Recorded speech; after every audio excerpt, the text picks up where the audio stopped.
Migraine అనేటువంటి దానికి ఉన్నటువంటి కరెక్ట్ తెలుగు వర్డ్ ఏంటి? ఏమి అర్థం కావట్లేదు. ఇప్పుడు డిఫైన్ ఇట్ ఫస్ట్. అసలు హెడేక్స్ని డిఫైన్ చేయాలి. మైగ్రేన్ కాదు, హెడేక్. ఎంత హెడేక్సే.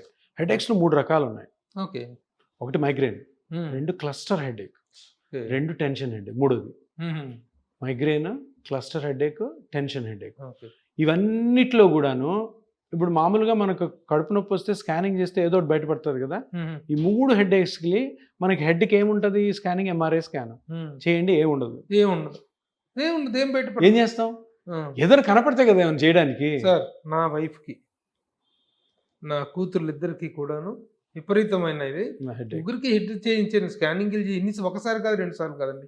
ఏమి లేదమ్మా, బాగానే ఉంది. ఏం లేదు, బాగానే ఉంది. ఏమి లేకపోతే ఎందుకు వస్తుంది? సఫరింగ్ ఎలా? సో ఇప్పటి వరకు నా ఫ్యామిలీని కాదండి, so many families, so many film star suffer అవుతున్నారు. బట్ ఈ మీరు చెప్పిన ఈ క్లారిఫికేషన్ తెలియదు.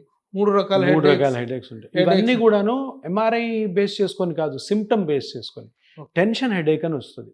టెన్షన్ వల్ల వచ్చే హెడేక్ కాదు. టెన్షన్ హెడేక్ ఎలా ఉంటుందంటే ఇట్లా బ్యాండ్ లాగా పట్టేస్తుంది. ఈ హెడ్ బ్యాండ్ ఉంటుంది చూడండి, టెన్నిస్ ప్లేయర్స్ వేసుకుంటారు, అట్లా పట్టది. సో ఎప్పుడన్నా పేషెంట్ నాకు అడిగితే హెడేక్ వస్తుంది సార్ చాలా సంవత్సరాల నుంచి, ఇట్లా పట్టేస్తుందంటే అది టెన్షన్ హెడేక్.